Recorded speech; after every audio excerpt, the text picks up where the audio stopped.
What's up, dude? Come on, it's been so long since I've seen you. Oh my God, what do we have going on today? We have, casual Tuesday in this, the greatest planet in the solar system. You know what I mean? Well, you're right. Saturn is pretty big up there, but hey, we're solid number two, and that's not too bad. My name is Klein Wong, and welcome to the Fightcraft Podcast. Thank you very much for being here. I greatly appreciate it. As I also appreciate, before we get into this stuff, a little shameless plug. Please go ahead and subscribe to this video. Turn on the notification thingies because I've heard that helps with the algorithm. I don't know. And I actually don't give a fuck. I mean, you're more than allowed to curate your internet consumption as well you would like to. You can also follow me on X and Instagram if that is your jam. Why am I doing this out here, screaming into the void, basically to myself and my friends, who actually do me the solid of watching these things? Well, because it's fun, and all this MMA combat sports talk lives in my head anyways. And so, why not just get it out and then ramble to myself? I actually talk to myself quite a bit too. That started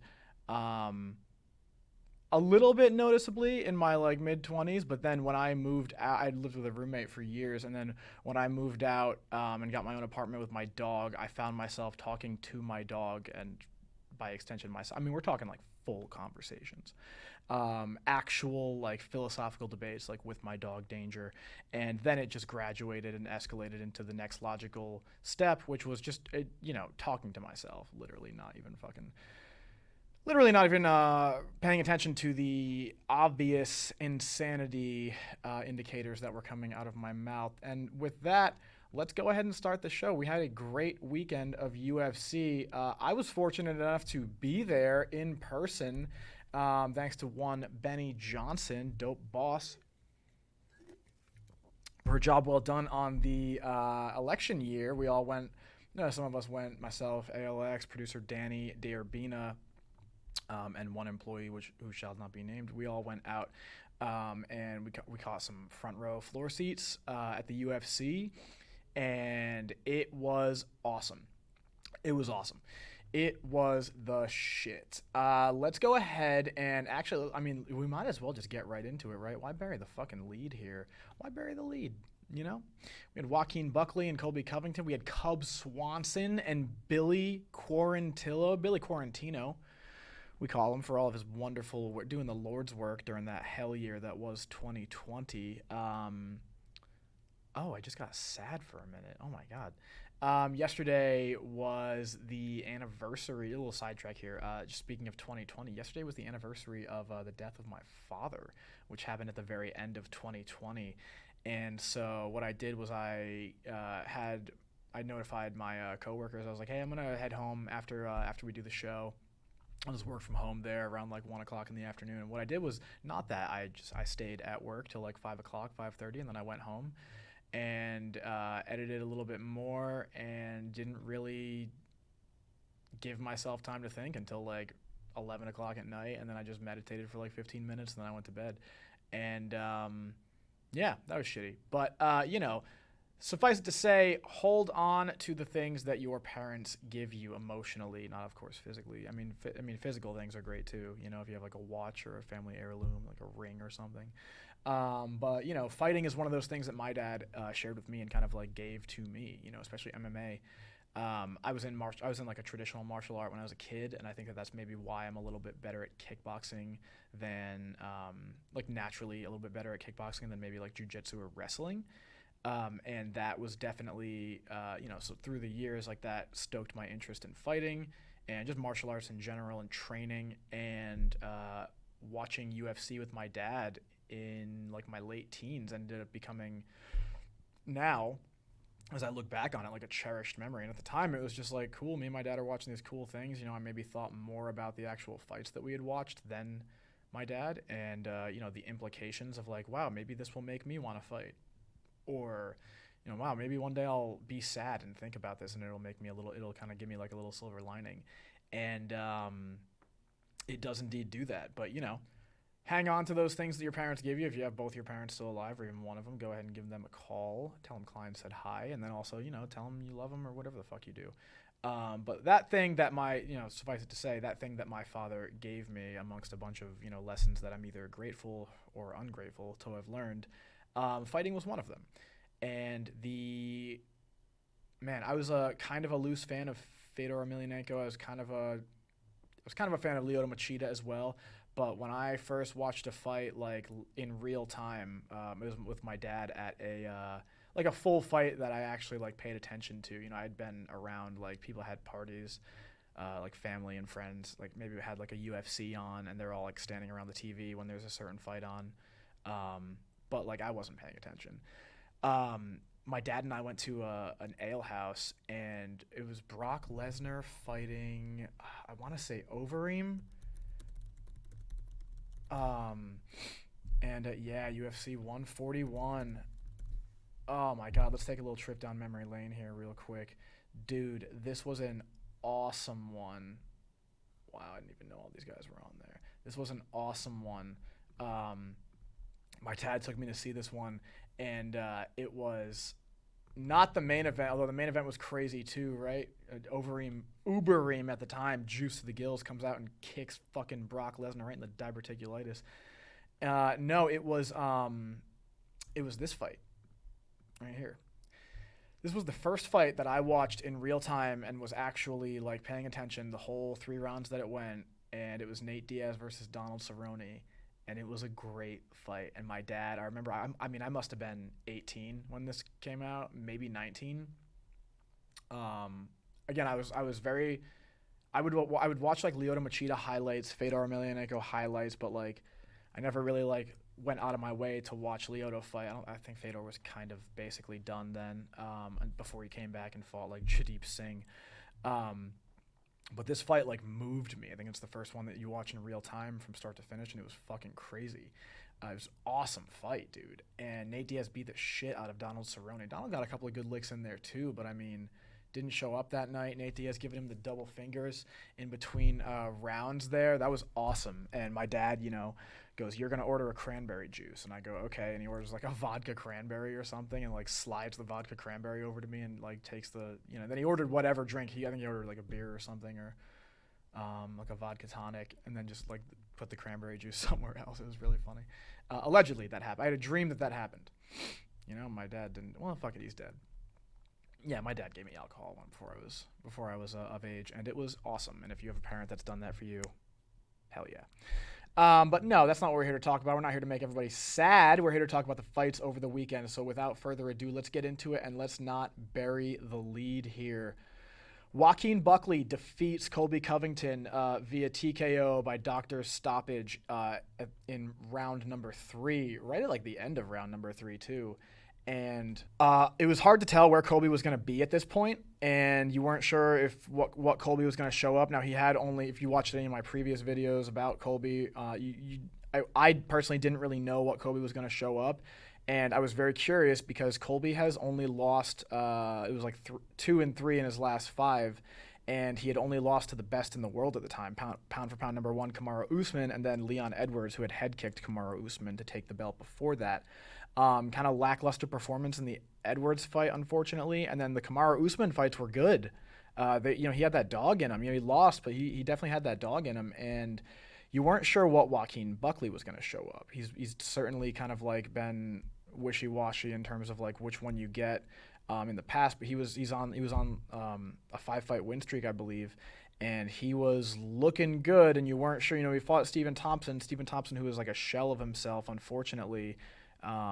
My friends gave me flack for saying that, but like go watch old Stephen Thompson fights, right? Go watch the Darren Till fight. Go watch the Tyron Woodley fights. Go watch, Jake Ellenberger and fucking Dan Stitchen like get their fucking heads knocked off from his kicks. I mean, Stephen Thompson used to be more nimble, so I wasn't sure what the win meant for Buckley. And Buckley came out here and basically took everything that Colby gave him and either negated it, defended it, or found a way to counter it. And Colby Covington now on a skid, and I don't know what's next for him. I would probably say the Jorge Masvidal fight. Because it'll be more. I mean, it's the only fight that he's really got left in terms of like fights that like the fans will really care about like on his side. I don't see him fighting like Shavkat, Gary, Jack Della Maddalena, Sean Brady. Like I don't see him fighting the top contenders of the division because why? Why would he take those fights? Why would they take that fight? Like, what does that really do for them? I could see if you're a Sean Brady, maybe getting that name on your record kind of like helps. But I mean, Colby's dangerous enough to like stifle you. And I don't know, man. Colby Covington, walking out with Hulk Hogan and Chael Sonnen is pretty cool, but it was kind of sad to see. Not in that like his performance was sad. His performance was actually pretty good. If you take him at his word for the fact that he's only trained for 3 weeks for this fight, it was actually a pretty decent performance. He had a really cool 360 tornado kick out of nowhere, dude, and it like landed. I mean, Buckley blocked it, but it's like you block a kick with 4-ounce gloves, it's still gonna ding you, and that it was really out of nowhere, and I loved that, to be honest. But Buckley, I mean, Colby seemed outgunned. It seemed like Buckley had the firepower in this fight, and he was damaging Colby. He was defending Colby's takedowns when Colby was getting him on the ground. Buckley was trying to get back up, maybe kind of resting a little bit there, but then Colby was also, you could tell, kind of resting, it seemed like, or getting his wits back about him if he had taken a big punch or something, and it wasn't really doing anything from it. And Buckley was even able to reverse it, I think, at the end of round 1 or 2. And I mean, what do you want to say? Buckley came out, looked like a brick shit house, fought like a brick shit house. It didn't really seem like anything Colby did was damaging Buckley in the way that what Buckley was doing was damaging him. And so, you got to give it up to Joaquin Buckley. He showed up that night. Whatever you want to say, he defeated an opponent with a name, former interim title holder and multiple-time title challenger in the welterweight division. And so that is certainly the best win of Buckley's to date. And so I'm curious what happens with him next. He called out like Kamaru Usman and Sean Brady, I want to say. But I think you have Buckley fight Leon Edwards in London, which I believe is in March. Give him the main event. Give Leon Edwards and Joaquin Buckley. Let's because this is the perfect contender to see where Leon Edwards is. You give him a Shavkat or an Ian Gary or a JDM, like you're not really going to, because those guys are all so fucking good. All of them undefeated except for Ian Gary because he just fought Shavkat and only one of them was going to come out with their O still intact. But Ian Gary coming out looking better for that fight. So it's like, don't give him one of those 3 contenders. Like, give him Buckley because I think Buckley needs another name, and he needs not a name so much as he needs a legit contender or a legit top 5er on his record. He needs that scalp in order to really fight for the belt, because this isn't like a division like flyweight or women's bantamweight where it's like you're not really sure who the new contender is.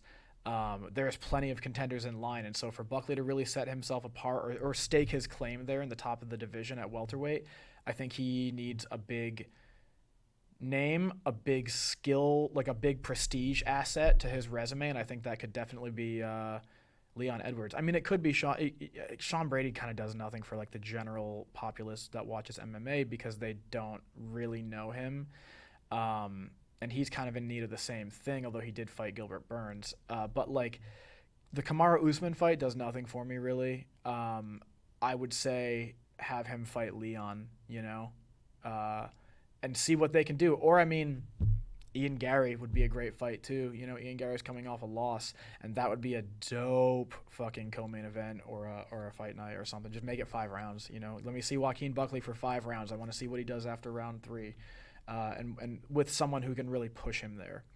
So that's what I think happens with both of them. Give Colby the Jorge rematch because Jorge says he wants to come back, or give Colby let's take a look at the rankings here. I mean, Michael Page is going to fight Shara Bullet. I mean, give Colby Stephen Thompson or Vicente Luque, or Gilbert Burns. That'd be a good one too. That would be actually a really good fight. I would like Gilbert Burns' chances in that, but that one actually could go either way because you definitely know where each of them are given their most previous performance. Whereas Buckley, you weren't sure because he's had such a rocky climb up.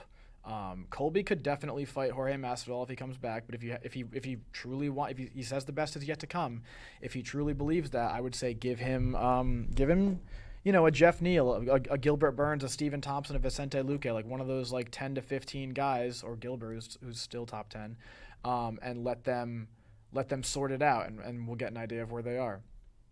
I couldn't wait to talk about this fight. Cub Swanson versus Billy Quarantillo. Cub Swanson saving my betting that night. I fucking love you. Cub Swanson won back for me what I lost betting on Drakkar Klose, and what an idiot I feel like for that one. Fuck, god damn it, dude, that one sucked. Cub Swanson, the underdog coming into this fight. Billy, 41, the older guy, and what did I say? I last week, check the tape, bro. I said Cub Swanson was going to be the guy, and I knew it was risky, but I went with it, and Billy Quarantillo got shut the fuck off. And I actually do have some crowd footage from this one, and I just want to check that it hasn't been taken down on the secret channel where it is publicly posted or blocked or anything like that. Let's take a look real quick. Dude, yes, let's fucking go. Let's fucking go. Check this shit out. This was amazing. I jumped out of my seat for this one.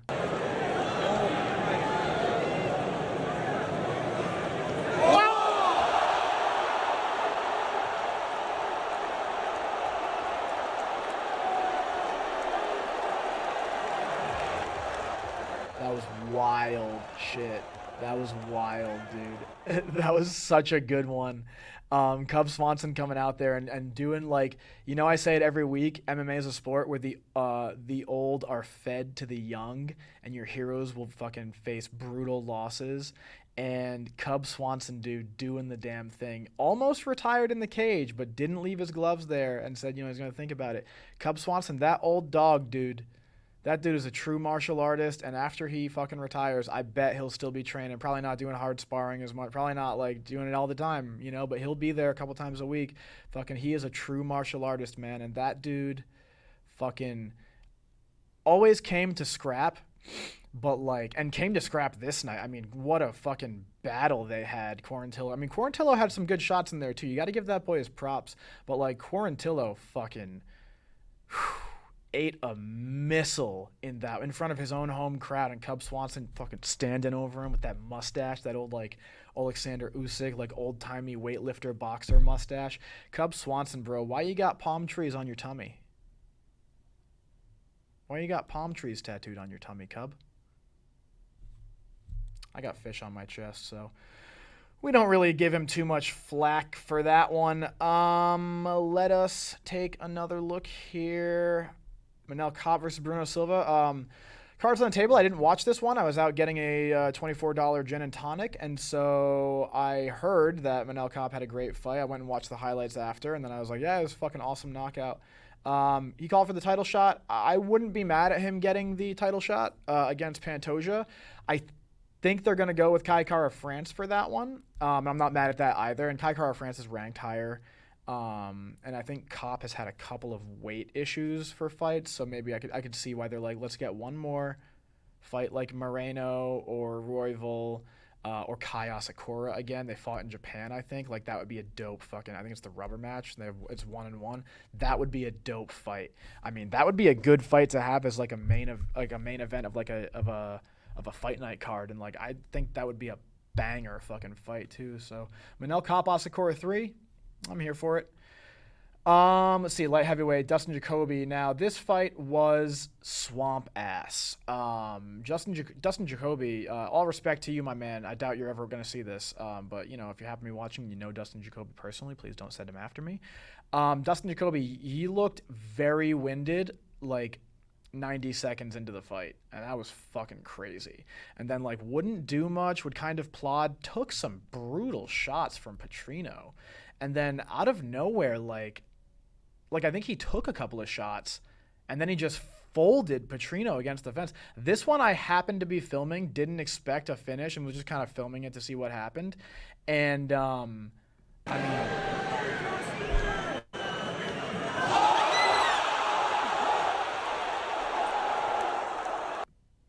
Like, you can see that one got me out of my fucking seat. That was crazy, dude. That was a wild one. So props to Dustin Jacoby. Let's take a look at the rankings here because I don't know what happens with him after this. Light heavyweight, where are we at? I mean, Jacoby's not even in the top. I mean, neither one of those guys were in the top 15. Yeah, I don't know, man. I mean, Dustin Jacoby, Dominic Reyes. That could be an interesting one. Johnny Walker, Petrino. Johnny Walker, Jacoby would be a decent one.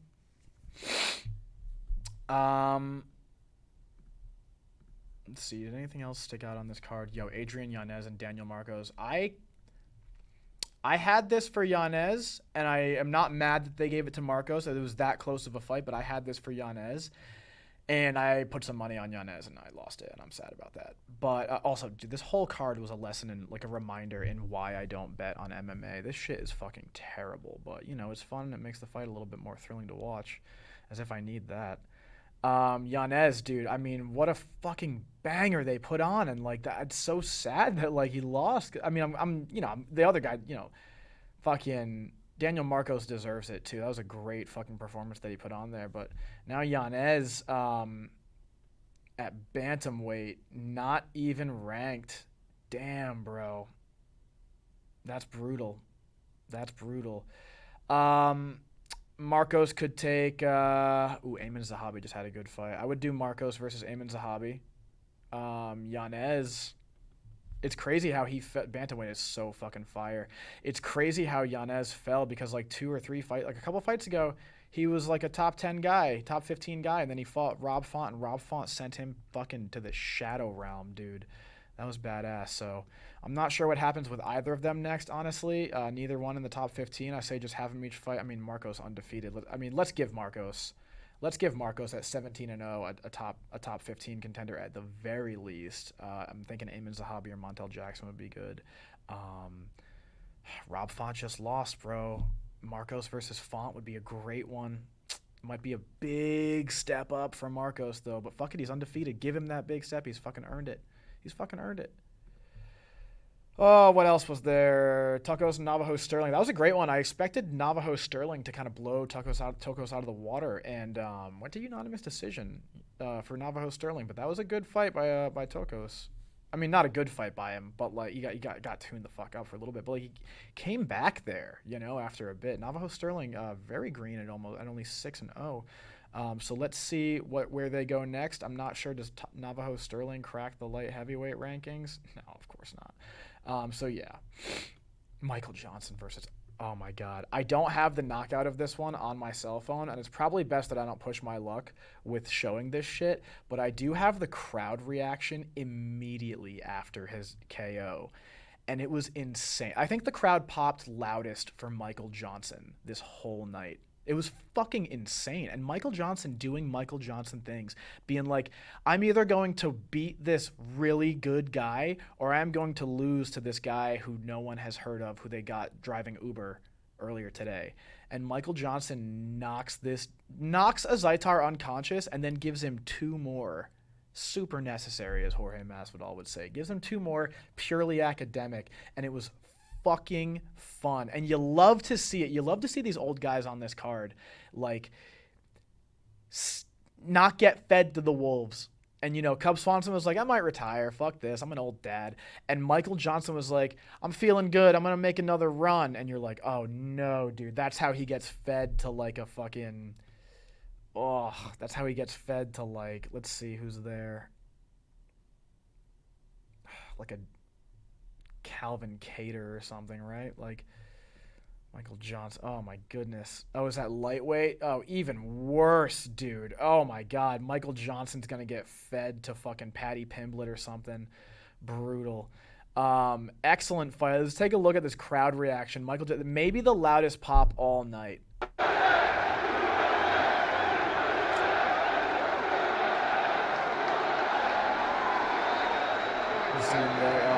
Zaitar could not stand for a while after that.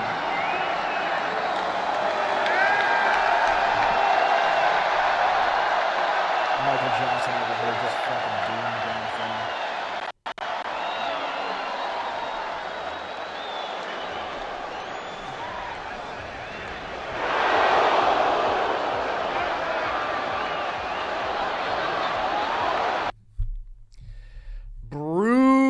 KO by Michael Johnson here. What does he do? I mean, look, I would rather Michael Johnson retire on a win. Dude has given us war after war after war, 24-19.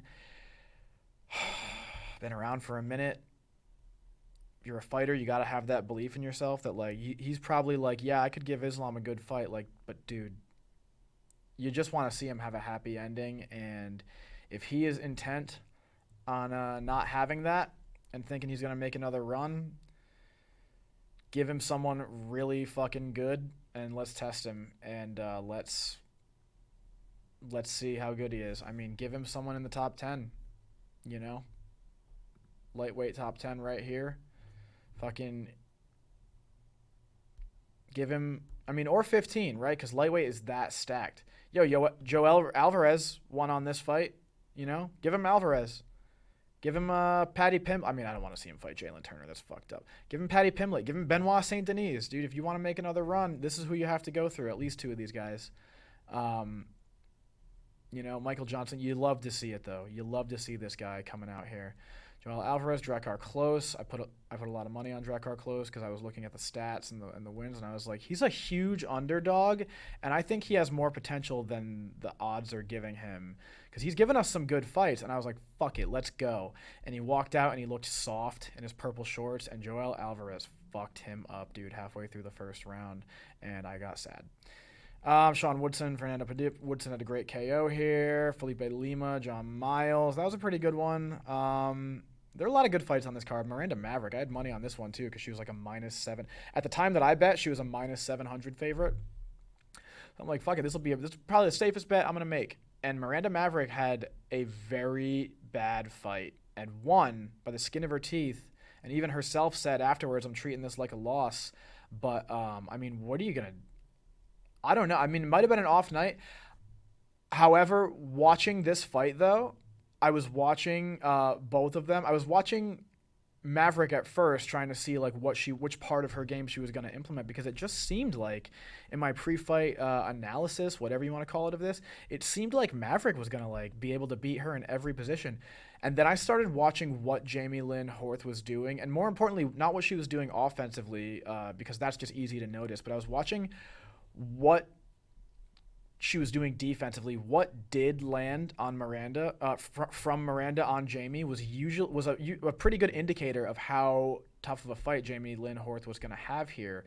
And it wasn't even necessarily what she was defending successfully. It was like, what are the shots that are getting through that are giving Jamie trouble? And there weren't many. You know, she could be giving great offense, but if she's taking some of Miranda's great offense, then it's like anyone's game.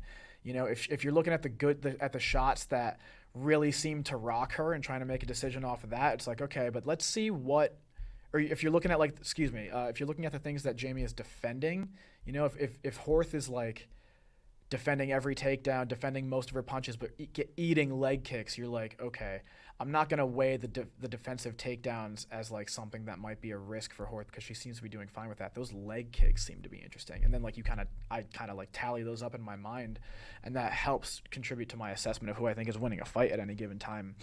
And obviously those other things that I mentioned count as well. It's just like when it's supposed to be a blowout or it's supposed to be a really even fight, these are really like the like some good things that help me kind of like identify what I'm looking at. And Miranda like got in some bad positions there. So, I mean, I honestly, Jamie Lynn Horth should hold her head high after this fight because Miranda Maverick was expected to blow her out of the water. And Miranda Maverick ended up, you know, Jamie Lynn Horth lost, but Miranda Maverick probably took the bigger hit to her like fight community reputation. Maybe she just had an off night, or maybe she didn't train properly. And you know, she herself said it. She's going to treat this as a loss and fix some things in the lab and then come back better.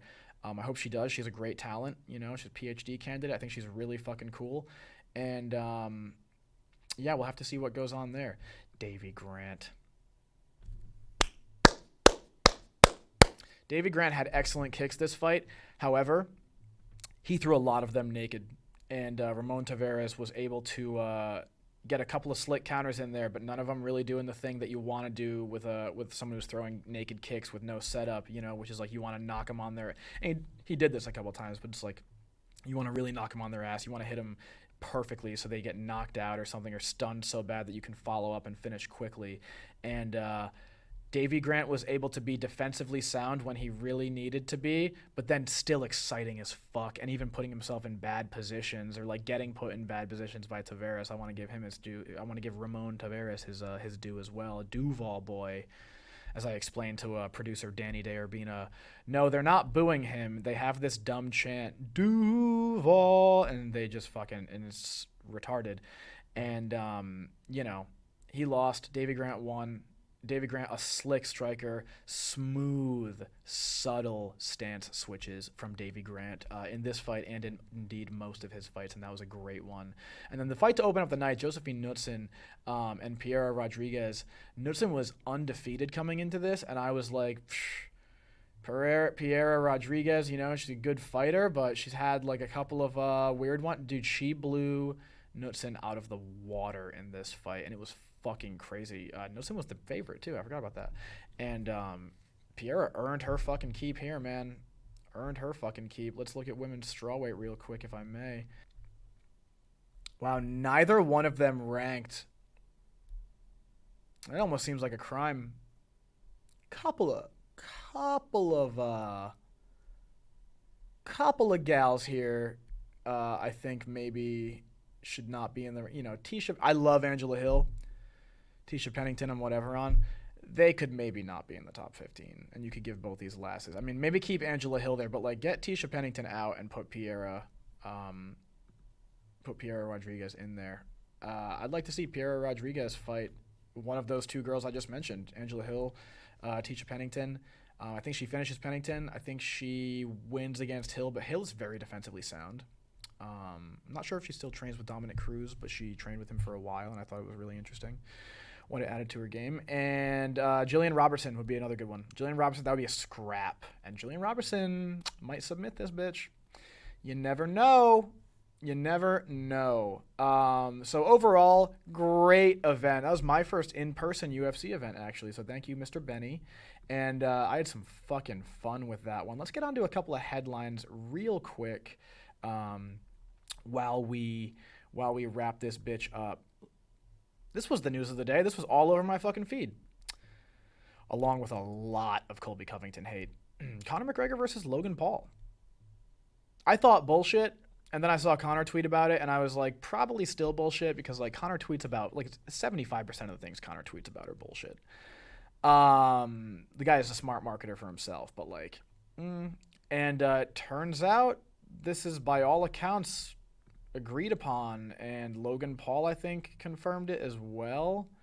Here's what McGregor had to say earlier today. The rumors of a bout with Topurio are false. I am in preliminary agreements with the Ambani family to face Logan Paul in a boxing exhibition in India.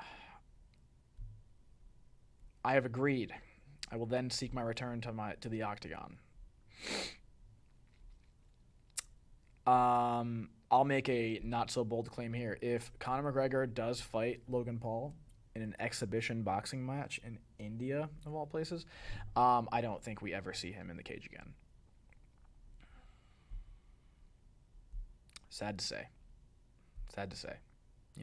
Conor has had his own issues outside of the cage lately. I already did a video on that. I'm not going to belabor that point, but he appears to be appealing. Apparently, there wasn't all the evidence in that case was presented, and he wants to appeal that. But I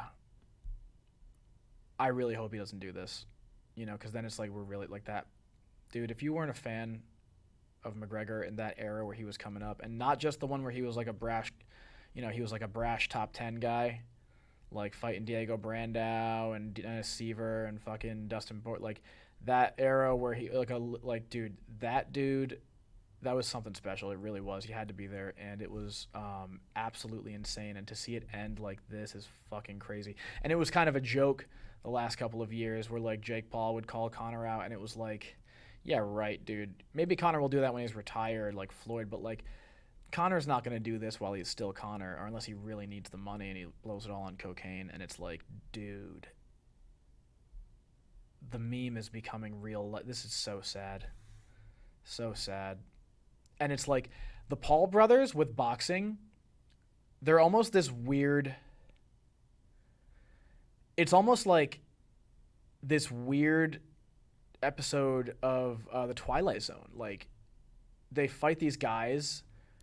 Ben Askren, okay. Tyron Woodley, I thought, but okay. The second time, knocked out? Okay. Anderson Silva, surely. Wow, really? He beat Anderson Silva too? Damn. Nate Diaz, a little bit younger than Silva. I mean, come on, man. Nate Diaz too? Fuck. Paul's going to get slept by Floyd Mayweather. And then it's like, granted, there's like an 80-pound fucking difference there. It was only an exhibition, but like, damn, Paul stung Floyd Mayweather. What the fuck is happening here? What is going on? These YouTubers are fighting all of my heroes and winning. What's happening? When did this become combat sports? Conor McGregor saying that apparently he's fighting Logan Paul, rather. I can never tell them apart. And if you think that's gay right now, check this out. Little Tucker Carlson for you guys. I love Tucker.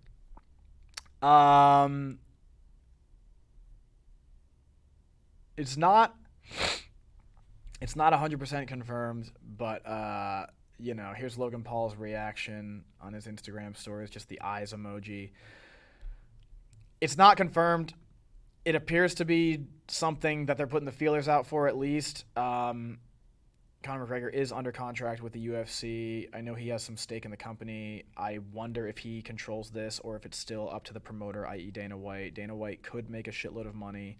He did let Conor McGregor fight Floyd Mayweather outside of his UFC contract, but he made ducats for that, and that ended up being a prestige asset for McGregor's huge fucking fight too. But also, like, you could see why that would add. That almost added some value to Conor's name. Because he lost, he got TKO'd, but like he did fine for a couple of rounds, and that's all you really need for MMA fans. And I don't know, man. This one could dampen his value, but it could make a shitload of money. So I could see them doing it. The purist in me is like, I hope they don't, and the freak show in me is like, I also hope they don't. Nothing really. This doesn't really do anything for me.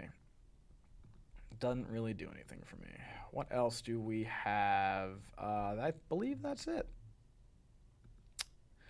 I believe that is it. Okay, we had one more. People were going in on Colby Covington this week. And one of those people... This is so fucked up. Because Colby Covington, of course, as you know, went off on John Jones, and LeBron James randomly in his pre-fight interview, like the day before, or media week before his fight with Joaquin Buckley, and went on this like random 3-minute tirade about John Jones being not only a scumbag and a piece of shit, which is like he is. He's also the greatest fighter alive. That he can be both. But then it was like he used to fuck fat girls in college too. It was so weird. He would bring like the nastiest girls home. Next question, and you're like, where the fuck did that come from, dude? You have enough ammo on John Jones. Like, that's a weird one to bring out. I have not ever heard that one about John. I've heard a lot about John Jones being a scumbag. That is not one of them. And, more to the point, like, I think everybody's made a couple of questionable decisions in their life. You learn from it. You dirty your fluffy white tail when you're down the rabbit hole, and then you emerge enlightened, wiser because of the experience.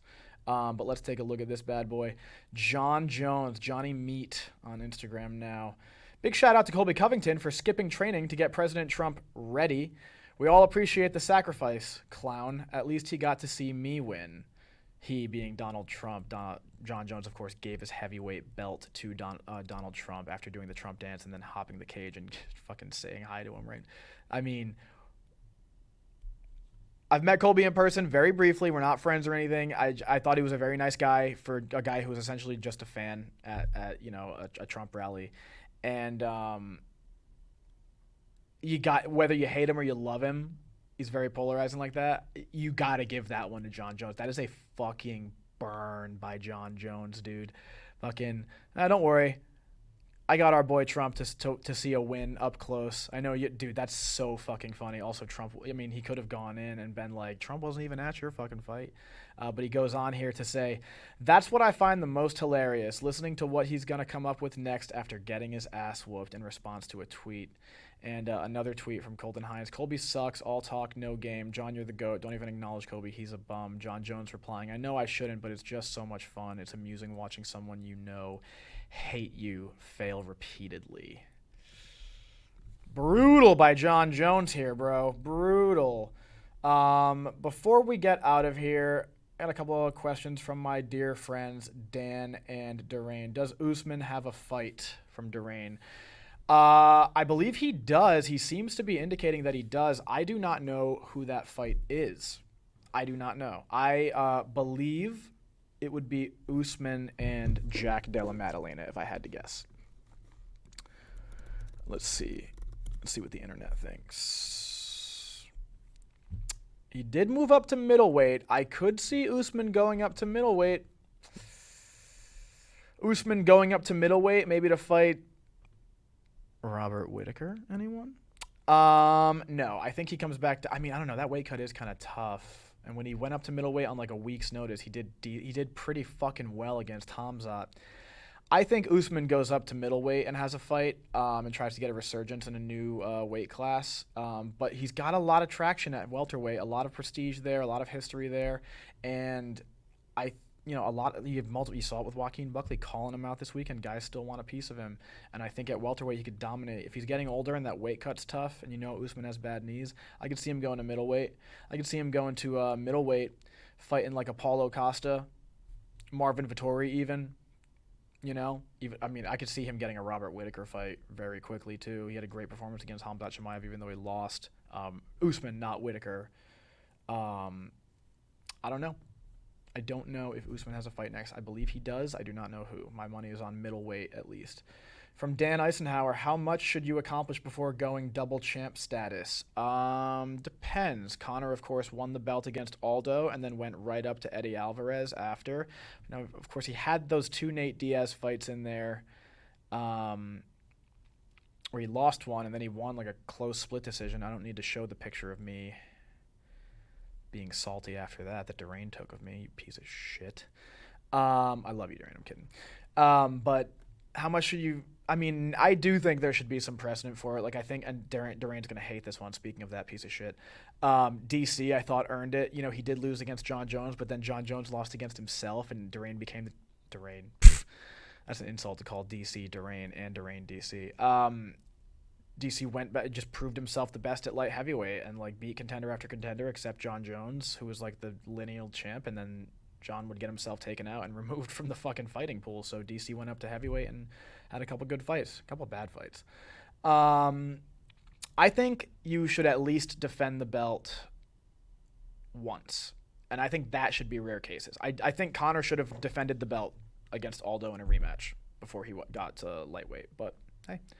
That's just me. Most people, I would say, you should at least beat the top four. I mean, the top 3 or 4 of your division. I could see top 3. Top 4 is kind of pushing it because it's very hard to hold on to a UFC title. But, if Bilal Muhammad, who has beaten Leon Edwards, right? If Bilal Muhammad beats Shavkat, beats Usman, beats JDM, I think Bilal moves up to middleweight. Fuck it. If Islam beats Charles Oliveira, Dustin Poirier, Arman Saryukian, and then like a Dan Hooker or one of these other guys that's coming up, like say Moicano wins his fight against Dariush and he becomes like a top 5er, or Dan Hooker, is up. Like if Islam is it depends on your division too. Like the lightweight champ, I would probably like to see him have beaten like everybody in the top 5 to top 8, which is a really hard ask. But like, if we're like Ilia Topuria, and he's like, I want to move up to lightweight. And he also, to note, he wants to do it the right way. He doesn't want a title shot right away, right? He wants to fight Charles Oliveira and then get a title shot against Islam, and I think Islam houses him. But say Ilia has beaten. It depends on who their wins are. It depends on the division. It depends on how they're winning and like maybe what their wins were like, who else in the division have they fought? Maybe even before they had the belt. Like Ilia Topuria has fucked up a lot of the welterweight division. Like, granted, not what was it, Diego Lopez, Movsar Evloev. You know, he's got a couple of good contenders at 45. So like, I don't necessarily want to see him move out of 45 yet. But like, he also beat the two best at 45 in the past decade. That's fucking crazy. If you gave Ilia a lightweight title shot, I'd be like, that's dumb, but okay. But if he moved up to lightweight, vacates his belt, and then takes a contender shot, and then maybe gets one win over a decent name at lightweight, and you give him the title shot, I mean, yeah, fuck it. But if you're talking like double champ status, like simultaneously holding two belts, I think that's a tall order. I think you have to beat multiple contenders, some of them at least twice, like an Alexandra Pantoja, who has just cleaned house at flyweight. And if Pantoja went up and fought Merab immediately for the belt, I'd be like, yeah, that makes sense. Like, say Merab beats Umar, right? Or, say Merab beats Umar, right? Because then it's like not Umar's the fresh champ and he has plenty of fresh matchups. But like Merab beats Umar, I think you're fine to give Pantoja the belt. I do. The shot at the belt. So that is my take on that. I have to get out of here. Let's see if there's any more. No, that's about it. That's all I got, guys. Thank you to my boys, Durain, Dan Eisenhower, Odin Ford. Thank you to the homies for always watching and, like, listening to me talk to myself or the camera the way that we talk in person and over text about fighting. You know, it's fucking crazy. I love it. I love them. And they're always down to give me questions when I ask for them. And they're always down to just ask me questions and I ask them questions. Like, we have great rapport in terms of following fighting. Go ahead and follow Dan and Durain. I love those boys, even though I shit on Durain so much, that salty dog. Go ahead and follow Dan and Durain. I think they're both private on Instagram, but at DoughboyFresh20 and at WeAreGroot1991. Dan has an amazing pup called Groot, and we love Groot.